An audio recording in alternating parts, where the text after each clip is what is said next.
No, respectable audience, my question is 10 plus 7 times 7 plus 10. 10 plus 7 is equal to 17 times 7 plus 10. It is also 17.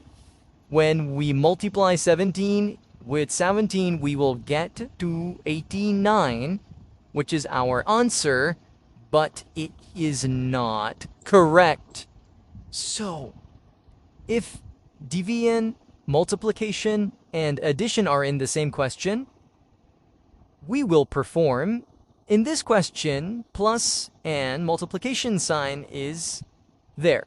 So we have to solve multiplication first because according to Permlas, we have to multiply first.